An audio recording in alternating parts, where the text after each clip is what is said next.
Hello students, I hope you're all doing well and trying to stay safe as much as possible. And I hope this coronavirus situation resolves very quickly, although that doesn't look likely to be the case. I hope you're also doing well on your assignments. Just remember that the assignment is due on the 8th of April, which is next week. And I urge you to get going on that if you have not really started working on it. If you have any questions, please mail me. You can also contact me by Skype if needed, but please send me a mail if you really need any quick clarifications, and I'll be available at any convenient time. So shall we get started? So today's lecture takes a step ahead from blockchain technology. So in the last lecture, we focused extensively on what blockchain is, what are some of its features, what are some of its methods that it uses, to achieve what it tries to do.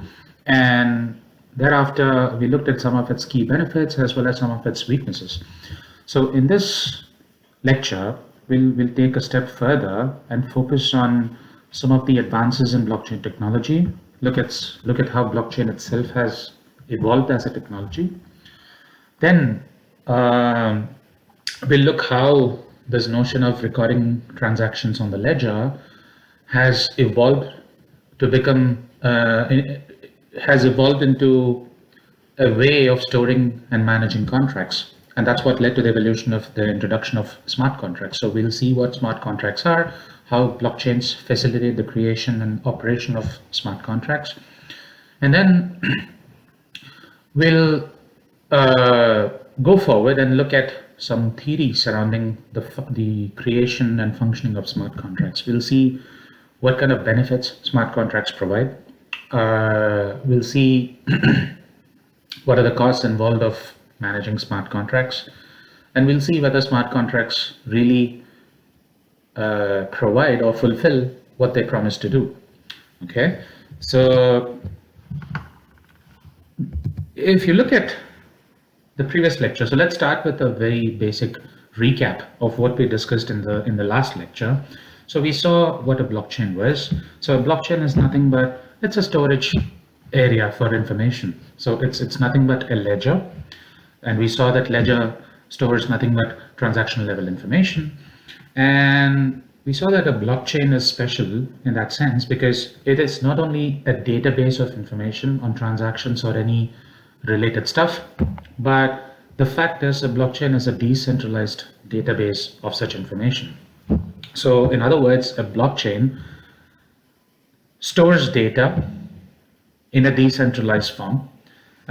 Most often this data is stored the data that is stored pertains to transactions, but it could be for any other purpose that requires storing information. And the additional feature of blockchain is that the information stored on the blockchain or on blocks or on individual blocks can actually be verified, especially in the case of public blockchains. So in the case of public blockchains, these are accessible to anybody, and if you want to verify information, you can indeed access that blockchain, get access to that blockchain and try and verify that information. And another important feature of blockchain, given the mathematical techniques it uses to store information, is that the data that is stored once into the blockchain can never be changed, or it's highly difficult to change that information. And so blockchain provides a permanent way of storing data. And the last feature of blockchain is that this information is stored in a trustless manner. What do I mean by trustless?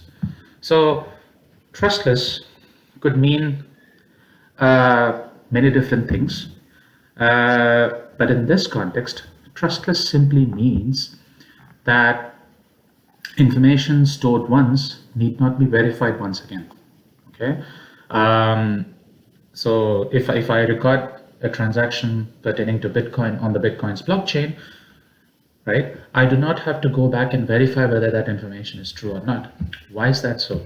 because the blockchain maintains copies of itself across different nodes in the network. And even if someone tries to make change on one node, meaning try and tamper information of a particular transaction in one node, the other nodes will have the capability to detect such manipulation, penalize the node that has gotten manipulated, and ultimately the true copy of the transaction can once again be relayed and updated across the entire system. So in a way, the system not only keeps itself up to date across all its nodes, but the transactions remain in the way they were supplied into the database. So by using a blockchain, you don't always have to worry constantly about whether the data that you're accessing is true or not. So that's one element of trustlessness. The second element of trustlessness is blockchains can be operated in an anonymous way. So if you look at Bitcoin transactions can be conducted in an anonymous manner, wherein the sender and receiver of payments don't necessarily have to know each other. All they need to know is their respective digital addresses. So this allows people to remain anonymous when conducting transactions across the blockchain or sharing information across the blockchain. Is that a good feature or a bad feature? Well, blockchains have been used for both good and bad purposes. So good purposes, exchanging money for provision of goods and services. But at the same time, blockchains have also been used for illicit activity. So Bitcoin transactions, Bitcoin, for instance, has been used for illegal trade, especially in dark markets, for trading in narcotics and various other things. So there is obviously a dark side to introducing blockchains for financial exchange, but that is an inevitable part of any kind of economic system. Now, obviously, blockchain operates on a peer-to-peer basis, right? Every node in the system has more or less an equal stake within that blockchain ecosystem, and there is no one central authority. So no node actually exercises majority control over the network.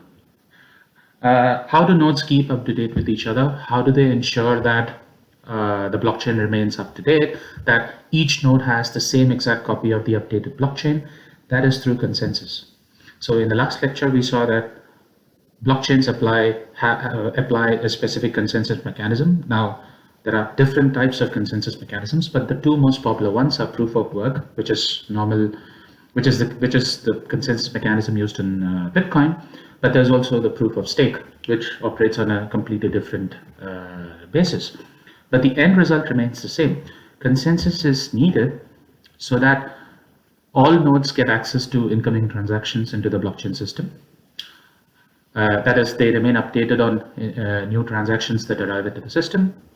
They need consensus to ensure that the transactions are verified in a unified manner and that the status of those verifications are communicated to across all the nodes in the system, and that ultimately the nodes can achieve some kind of an agreement on the validity of these new transactions. They can achieve consensus on the characteristics of the new blocks being created, and consensus is also needed so that once these transactions are embedded into a block and that block is added to the blockchain, consensus is also necessary to ensure that all the blocks, all the nodes are able to update the blockchain in a consistent manner, in the same manner, more or less. So we saw how proof of work and proof of stake algorithms help achieve this consensus, although in different ways, although through different mechanisms. Now, alongside, we also saw different types of blockchains depending on who they give access to, who can access those blockchains. So we saw that most cryptocurrencies operate on the basis of public blockchains, where anybody can participate or become a member of those blockchains. Anyone can interact with those blockchains and various other things. But then we also saw private or permission blockchains where access is given on an as-need basis.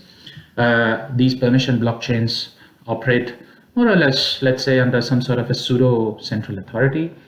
And in order to conduct some actions also within those blockchains, you need some kind of a permission, a set of rights in order to be able to conduct certain operations or initiates certain transactions on those blockchains. So private blockchains have more specific in nature, and these are usually useful for companies for fulfilling some of their internal operational needs. And these cannot be used for publicly available cryptocurrencies, more or less. So having said this, all the things that we've discussed as part of the blockchain technology constitute the first generation of blockchain. So in the first generation, the primary objective of blockchain technology was to decentralize monetary and payment systems. Why was that?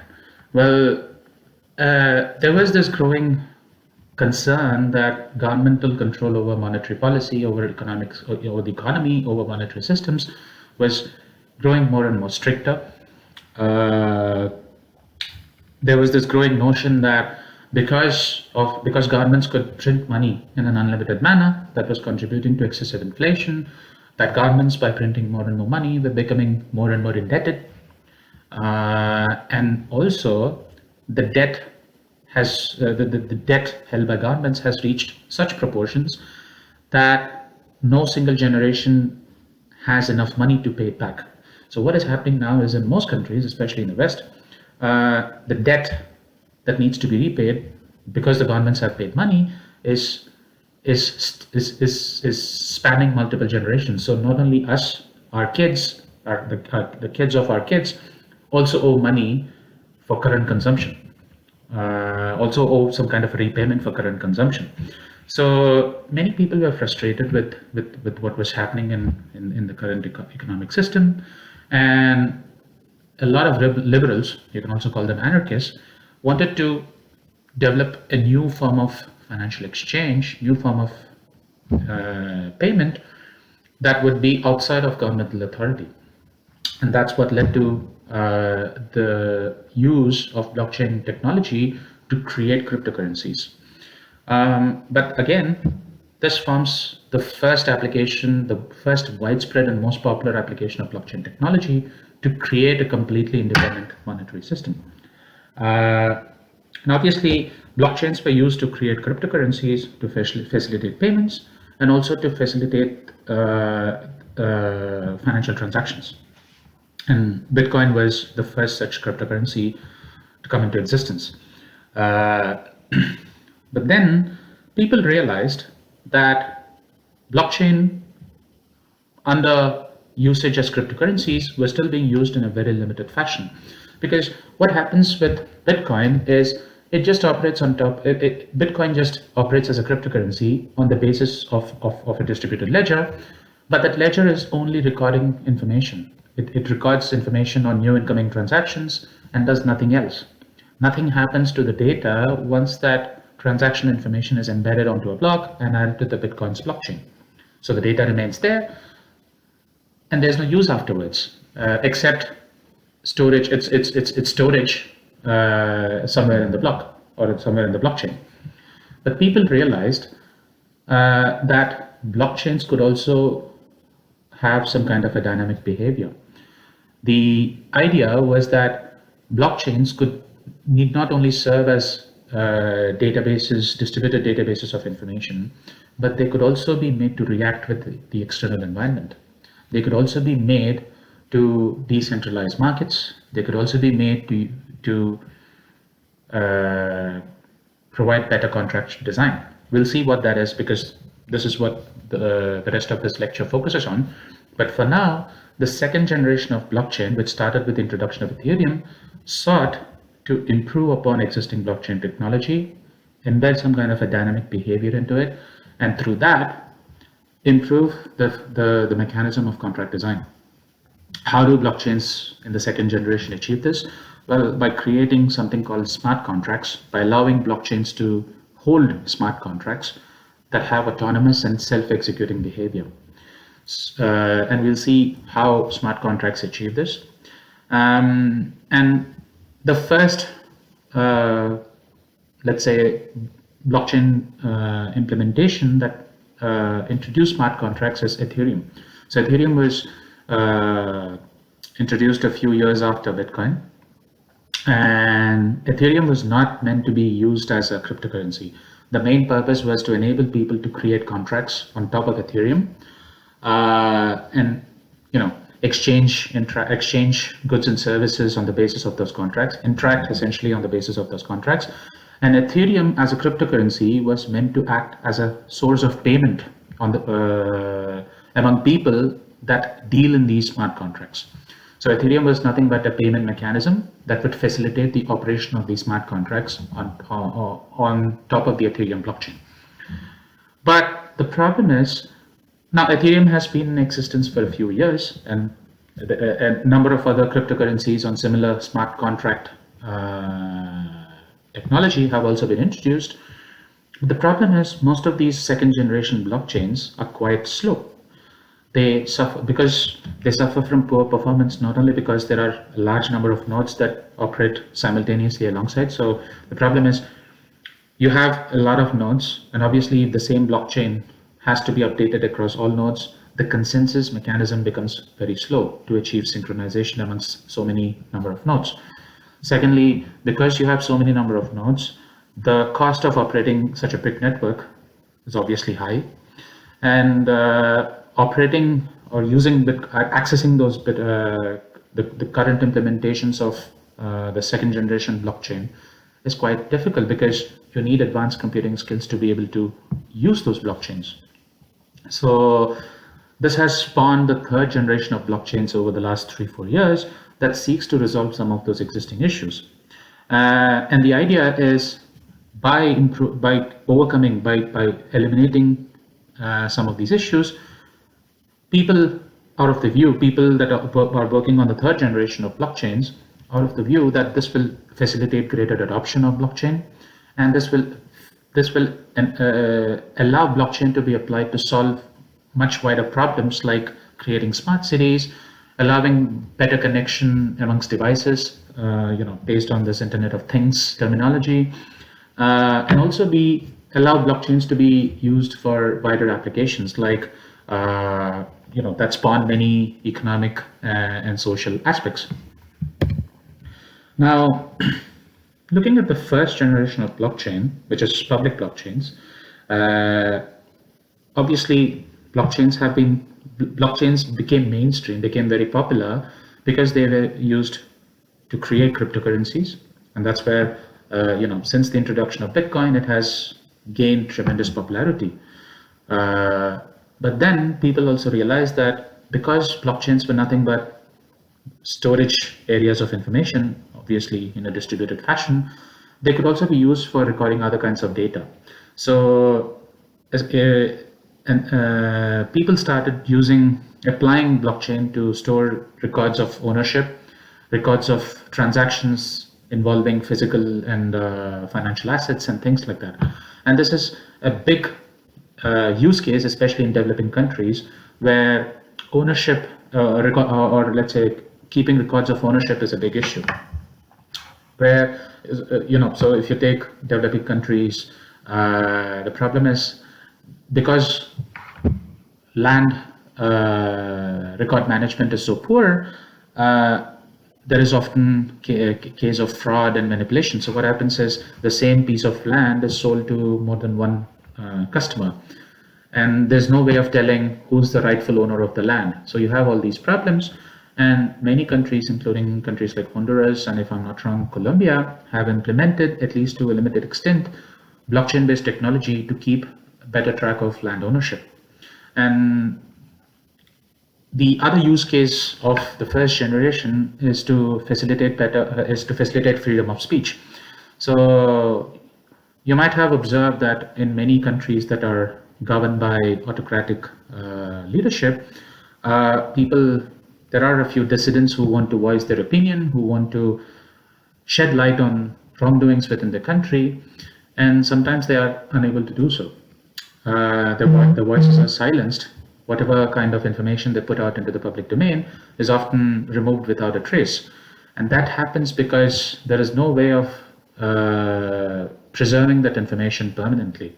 So blockchains have also been used to create these things called these new solutions called meme coins, that allow people to publish information more freely and in a fashion that cannot be eliminated. So information published using name coins is much harder to delete by these autocratic governments, and it stays where it is as long as the nodes operating operating that name coin remain alive and remain out of the control of these governments. So you can see that even within the first generation, blockchains, especially public blockchains, find so many different use cases. And in the case of Bitcoin, like I said, it's the first peer-to-peer network that applied blockchain technology to create a completely independent, outside of governmental control monetary system. It uses the proof of work consensus, and we saw that it can be used to trade for normal fiat currencies at several different exchanges. But then it suffers from limited adoption because it has a number of problems. It's slow to operate. It operates actually on a very, very slow basis. So if you want to pay for your coffee and your coffee shop wants to receive confirmation, it sometimes has to wait for a few days to receive that money. And because users can remain anonymous, it also has created an incentive for illicit people to participate in these markets. But the main issue with public blockchains, the first generation blockchains, is most of these blockchains are stateless. So what do I mean by stateless? Stateless simply means that the blocks that form the part of this blockchain do not exhibit any kind of dynamic behavior. They cannot, they simply act as storage places of information, but cannot respond to subsequent events. They don't operate on an active basis, okay? So imagine I store a transaction on the Bitcoin blockchain. It stays as it is. I cannot make that transaction react again to new behavior, new changes to the actors that traded against each other. If two actors who entered into a transaction want to trade again, they have to create a new transaction. So even if mistakes get made in the previous transaction, it cannot be corrected unless a new transaction is created that achieves that purpose. So the problem with the first generation blockchains is they cannot respond to these new states that occur between parties in a transaction. And so Bitcoin is a completely stateless system. It's a completely stateless blockchain. And people saw the disadvantages of having a stateless ecosystem, and that's what led to the creation of second generation blockchains that were more dynamic in nature. Okay. Now, if you look at traditional cryptocurrencies, they differ significantly from the way we use money in our daily lives today.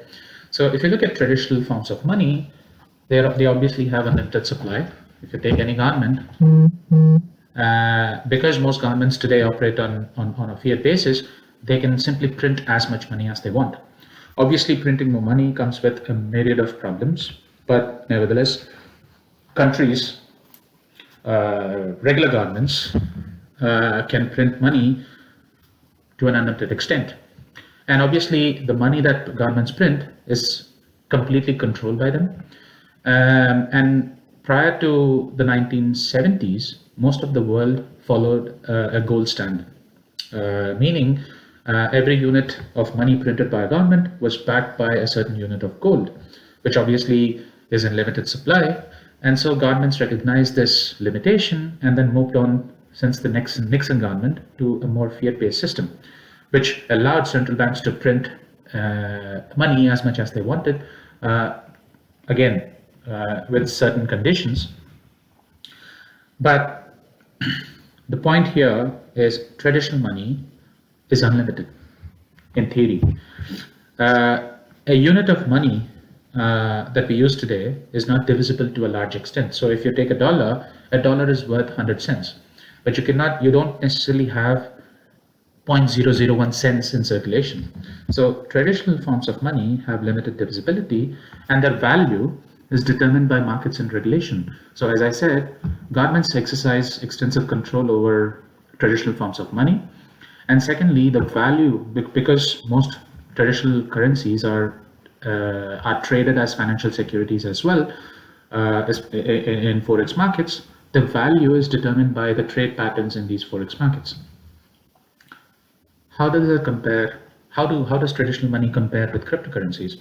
Well, unlike traditional money, cryptocurrencies often occur only in limited supply.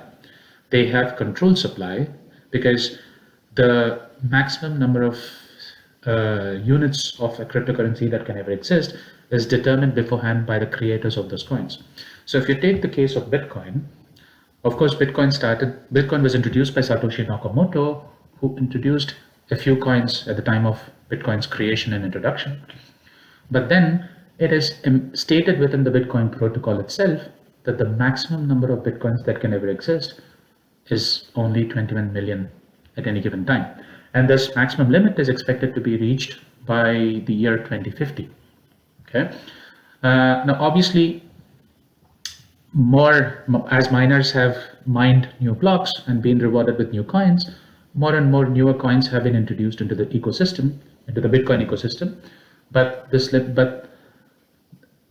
after 21 million coins are mined, no new coins will be introduced into the Bitcoin ecosystem.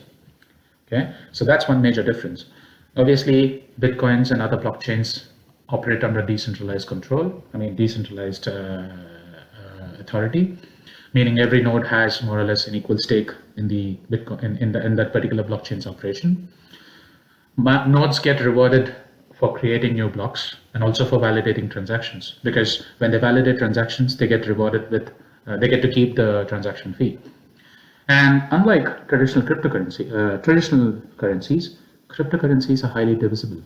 So if you take one Bitcoin, a Bitcoin is worth 100 million satoshis. So you normally, if you trade in a few dollars here and there, if you look at some Bitcoin transactions, they typically are in the range of $2 or $3. But if you convert them into satoshis or into Bitcoin, you'll see that it's a very small amount. It's typically maybe like 1,000 or 2,000 satoshis worth of a transaction. So you can see here that cryptocurrencies are highly divisible, and their value is naturally determined by supply and demand. Okay. Again, the point here is that the value is determined by the markets, but cryptocurrencies are devoid of regulation. They operate outside governmental control. But then the problem is, because miners, the nodes creating these new blocks, expend considerable amounts of computing power, there are obviously concerns over electricity consumption, over the energy consumed by these nodes to mine new blocks. And obviously, concerns have been raised over the extent to which cryptocurrencies are contributing to pollution and climate change. Okay.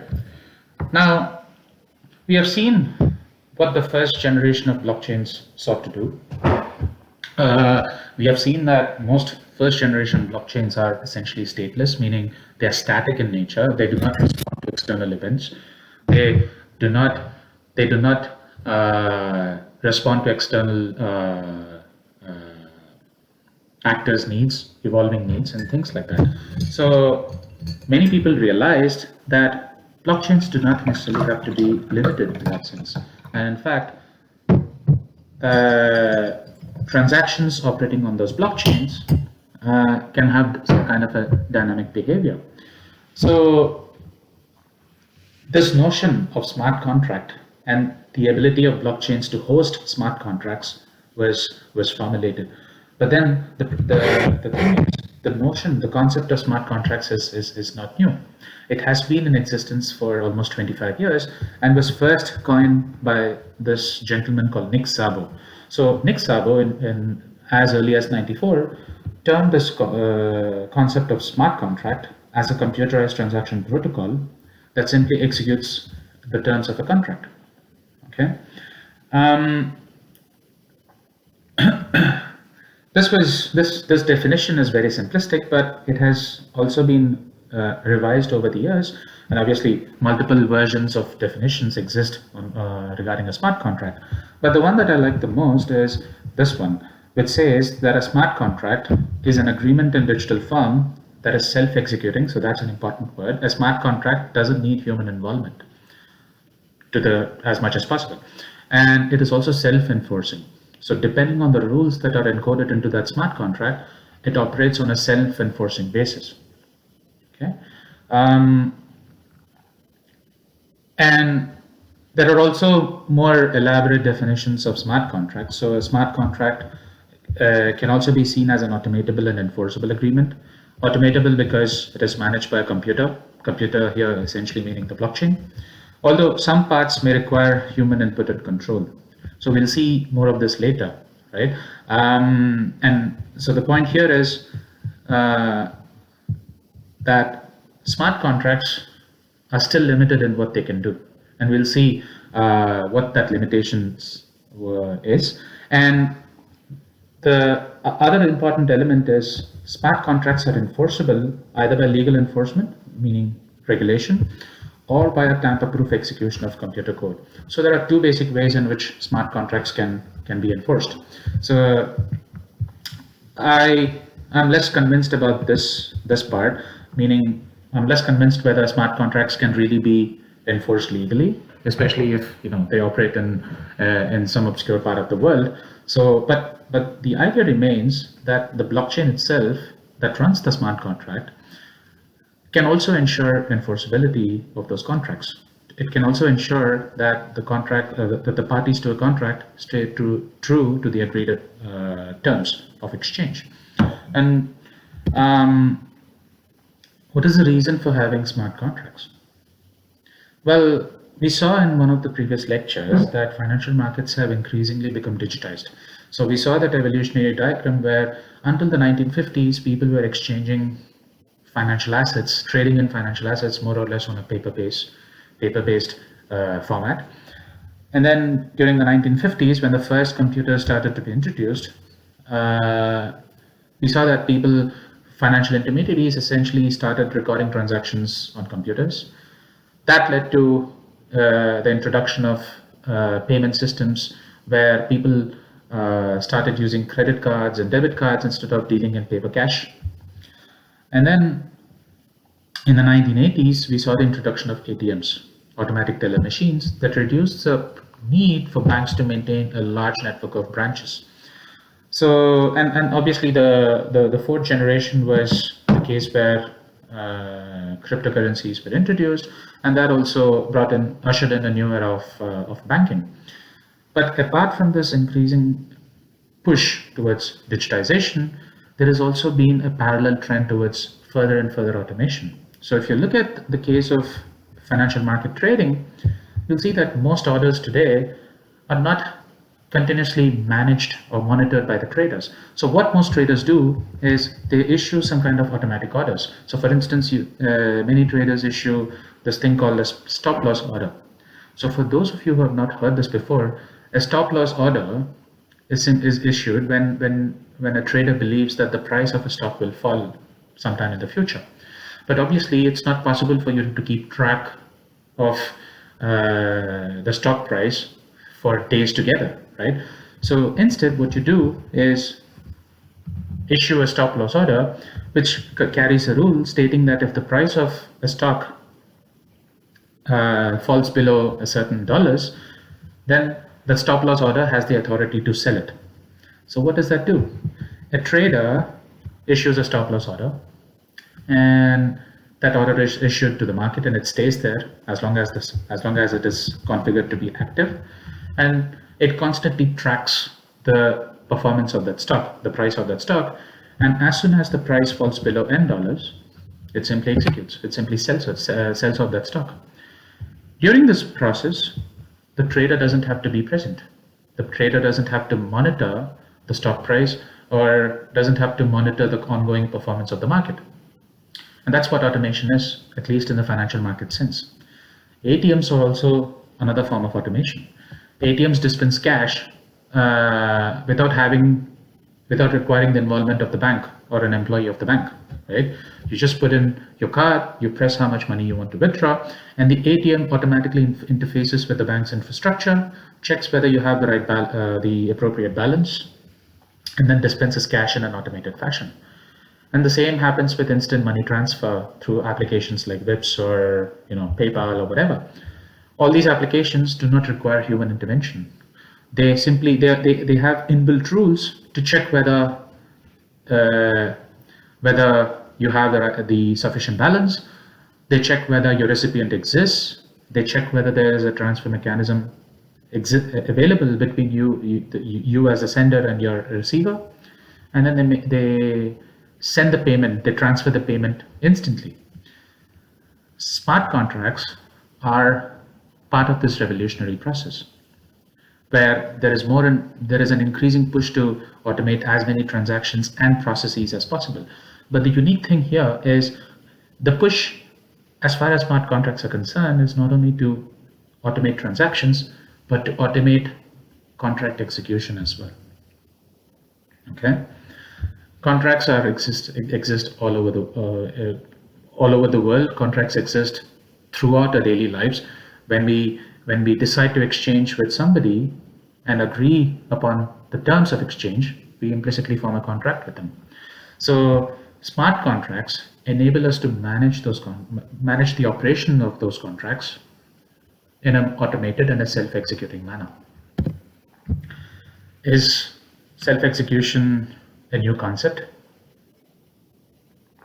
In fact, self-execution is not at all a new concept.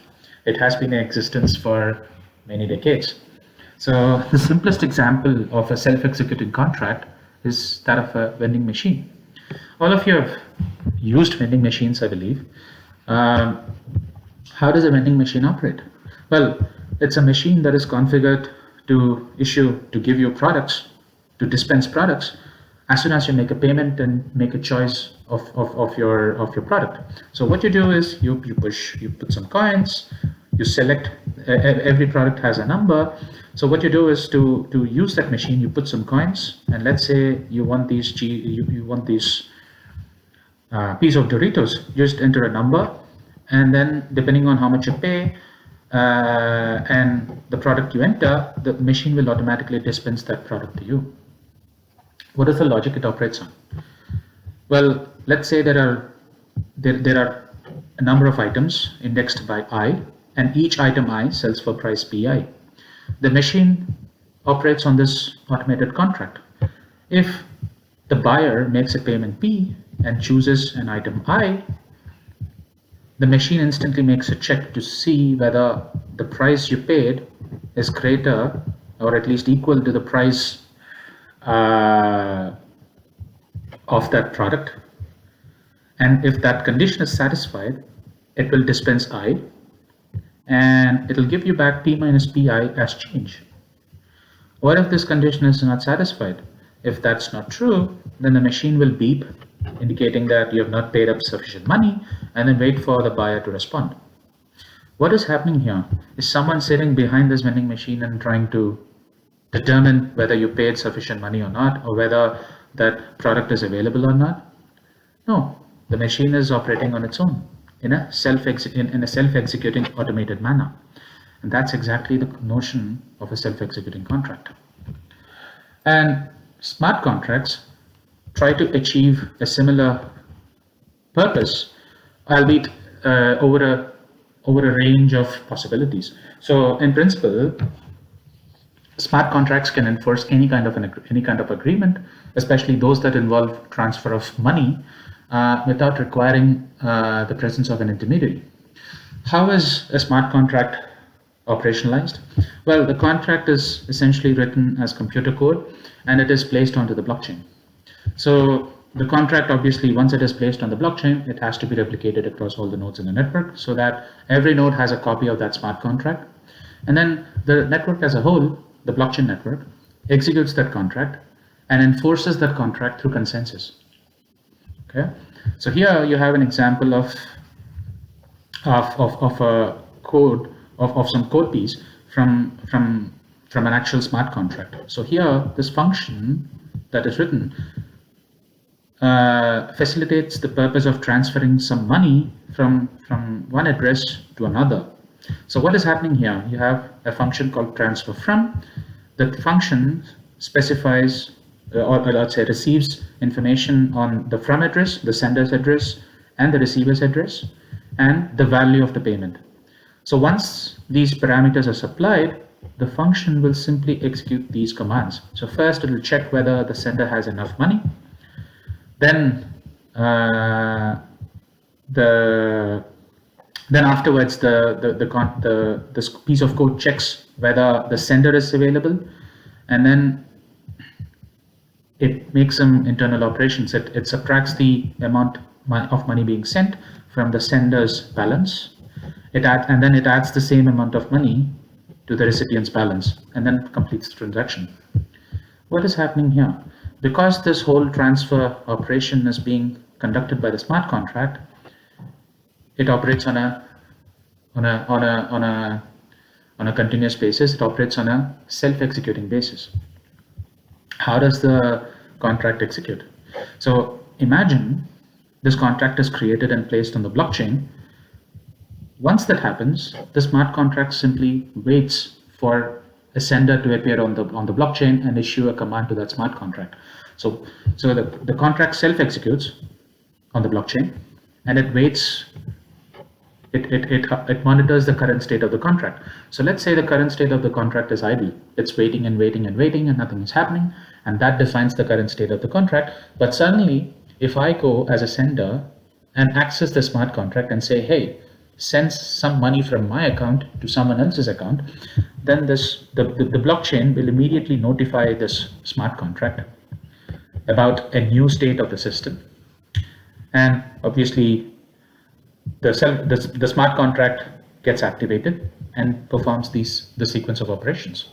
So the state here can represent any action or an event of interest. So in this case, when I go to the blockchain and initiate a command to access that smart contract and send some money, I'm changing the state of that system. My action now is to send money, and that new action activates the smart contract and enables its automatic operation. You can also apply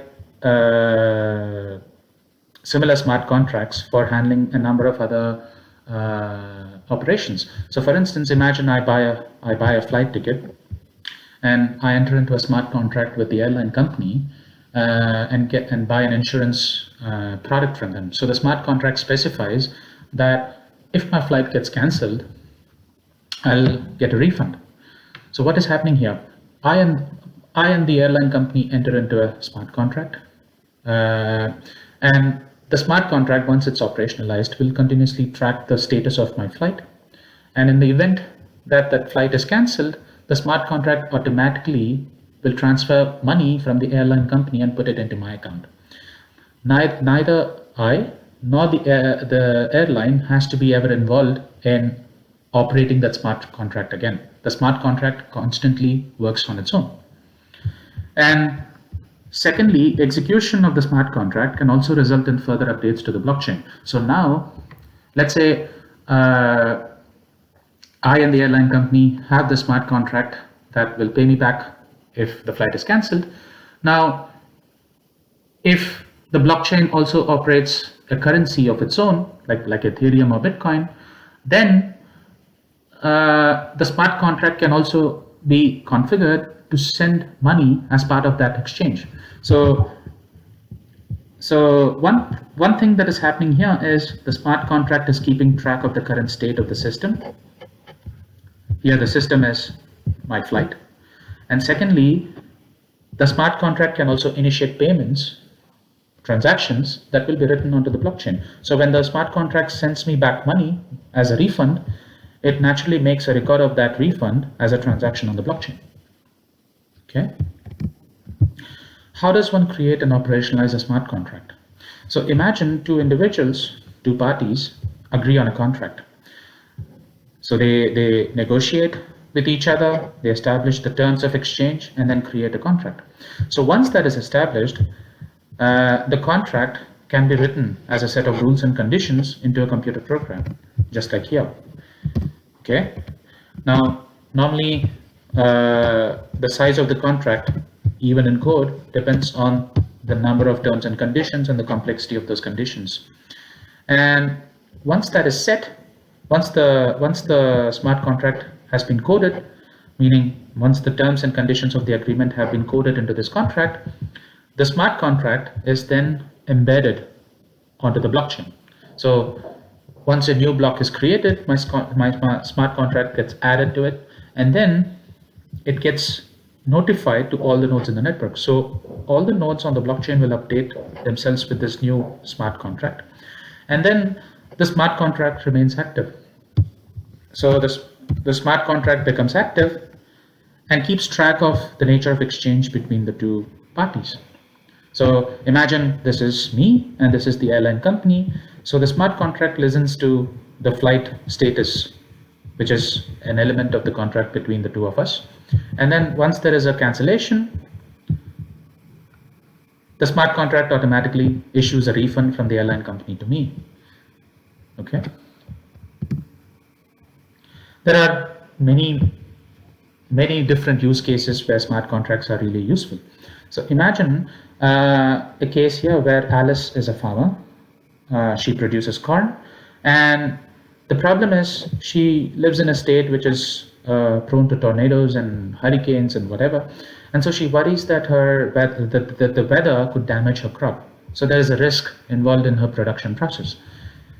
Now imagine on the other end there is this company called CornSafe, which operates a blockchain, and it's an insurance firm that offers an insurance contract on to protect Alice's crop. Now, instead of negotiating directly with each other and form a paper-based contract, Alice and CornSafe can enter into a smart contract, okay, that is self-managed, that ensures a smooth relationship between Alice and CornSafe.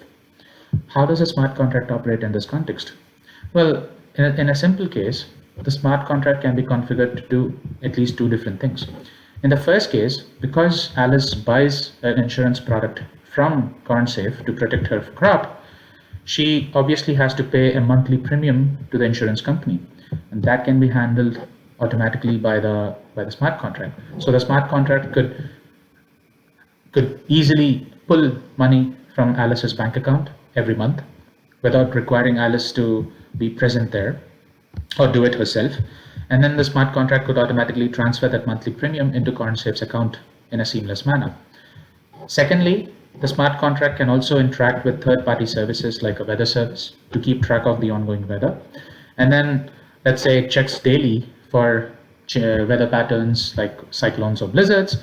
And then if there is any indication of a storm occurring, which could potentially damage the crop, then the smart contract will automatically transfer an insurance payout to Alice's account from CornSafe's account.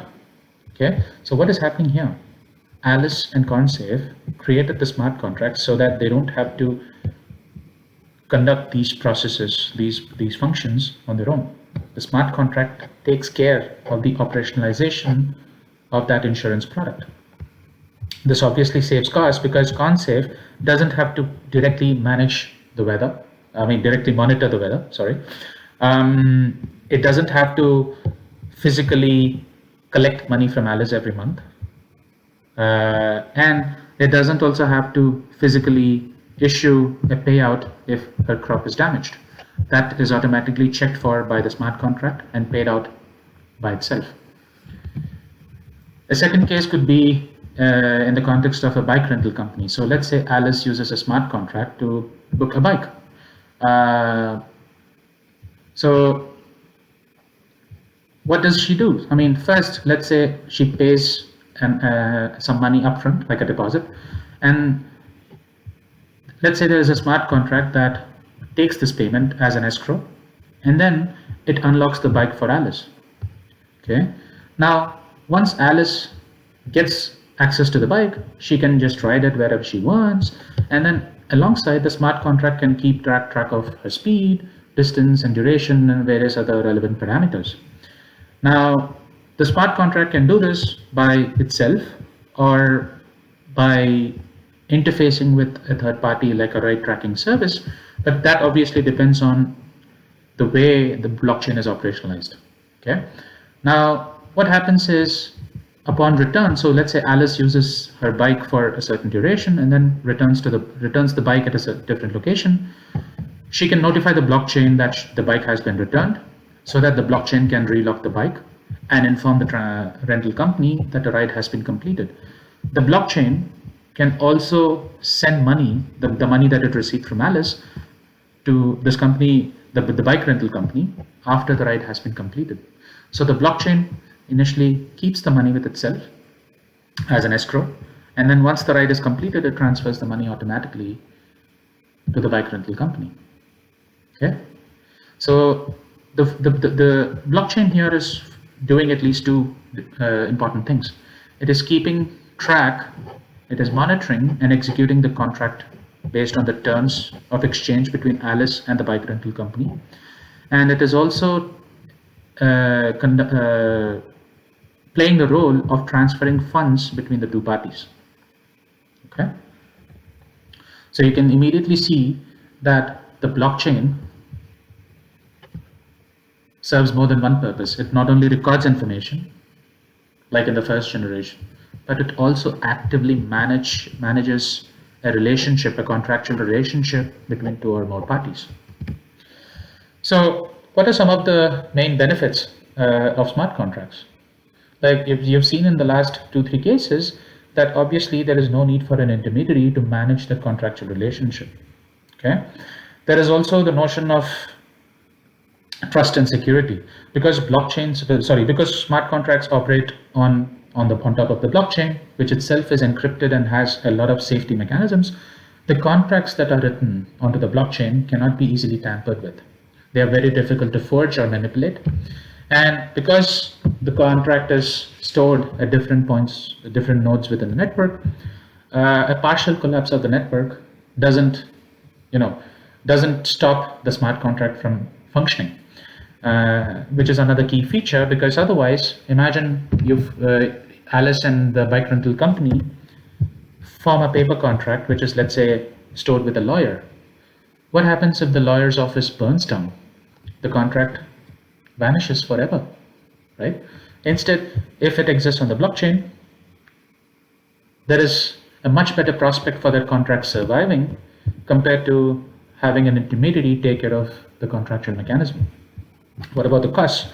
Because of automation and because contracts can be self-executed without extensive monitoring, the costs are naturally lower when it comes to operating the smart contract.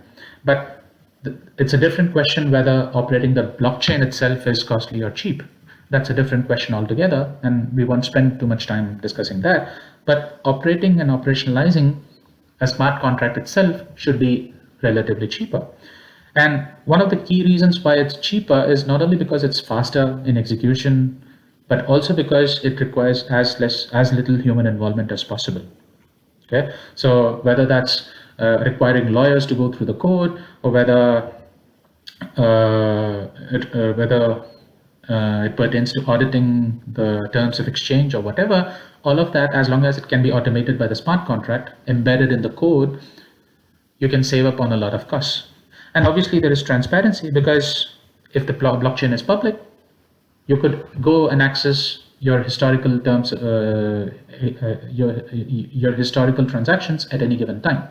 So contracts, much like regular transactions, can also be accessed at any time, and the data pertaining to these contracts can also be verified at any given time.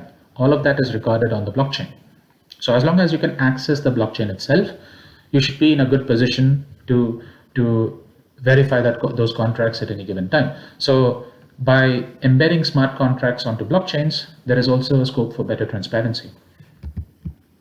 But the question remains, are smart contracts really as smart as they seem to be?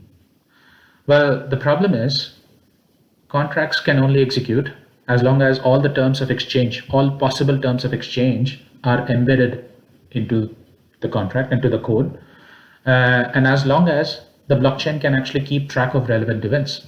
So in this case, let's say the smart contract simply looks at Alice's ride and keeps track of her ride and looks at how much the bike rental company has to charge Alice. But what if Alice has an accident? What if this contract doesn't take that into consideration? What if Alice parks her bike outside a store to buy something as part of a ride, and the bike gets stolen. The question is, has the blockchain considered all these eventualities and taken them into consideration? So the point I'm trying to make here is smart contracts are limited in how smart they are. It ultimately depends on the humans who create these contracts as to whether they have considered all possible eventualities, all possible forms, or all possible situations that can affect the contractual exchange. And the problem with smart contracts is they're still limited in how dynamic they are. They can only execute the code that is provided to them, but current implementations do not have the capacity to think on their own.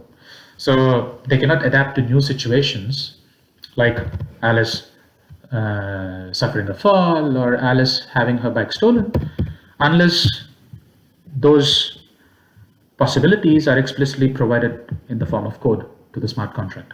So at any given time, smart contracts ultimately require at least some form of human involvement or require some form of interaction with the external environment.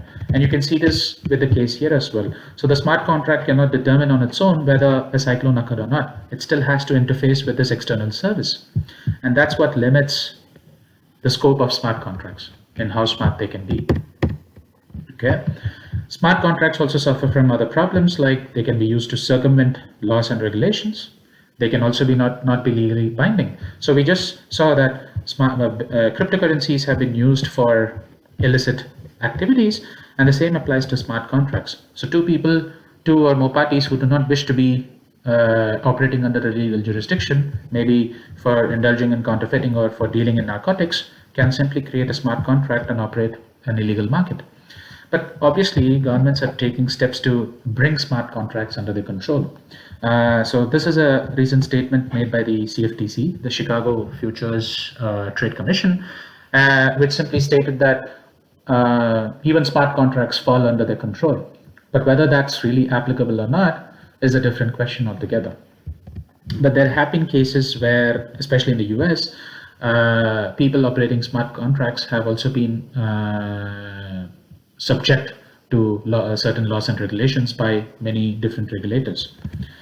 Again, smart contracts, much like their first generation blockchains, are quite slow, and they become an operational risk, especially if the contracts are highly complex in nature. So sometimes you have contracts that are so complex that multiple contracts need to be created, and they need to interact with each other, creating this sort of interdependency.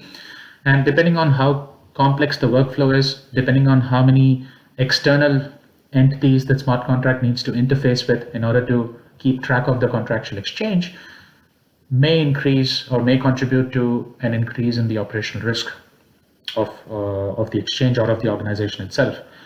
And blockchains, although they have been promised as being, it has been said that they are very secure, nevertheless suffer from many weaknesses. So blockchains are constantly subject to attacks, where hackers are constantly trying to find weaknesses within the code running those blockchains, and sometimes people get lucky. Hackers do manage to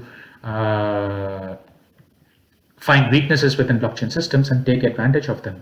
So sometimes hackers may inject certain code into the system that can crash it entirely, or sometimes they can commit criminal acts. So the classic example is of this smart contract ecosystem called DAO, which was introduced to serve as some kind of a crowdfunding platform. So the concept of DAO was that it was meant to operationalize a crowdfunding platform where people would submit their ideas to a community of funders, and the funders, if they were interested, would fund that idea, much like what Kickstarter does. But the whole process of allocating funds would be handled by this smart contract, not only of allocating funds, but also keeping track of the project itself that were funded by these platforms. But hackers found a major loophole in the code of the DAO's smart contract, and they took advantage of this loophole and made it send money multiple times before it could update its balance. So imagine DAO uh, DAO received $20 from 5 different investors. Now hackers were able to trick the system and allow DAO to issue those $100 in one instance before DAO could actually update its balance that it had completely sent out the money. So what happened was, imagine 5 investors put in $20 each into the DAO platform. Now imagine each investor funds only to a single project. So every investor putting in $20 funds a project that is worth $20.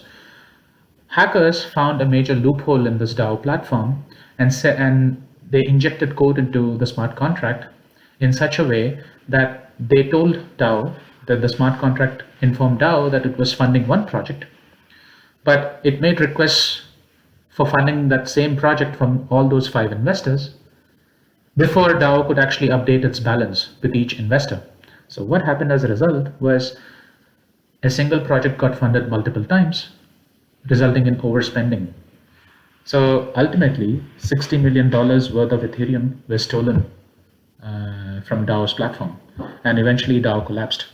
So you can clearly see how smart contracts can actually be vulnerable and can be used in a manipulative fashion. So this is a basic introduction to smart contracts. In the next part, we'll look at some instances. We will look at the basic introduction of some theory surrounding smart contracts and understand some of their key benefits as well as some of their weaknesses in a more theoretical sense. So thank you very much.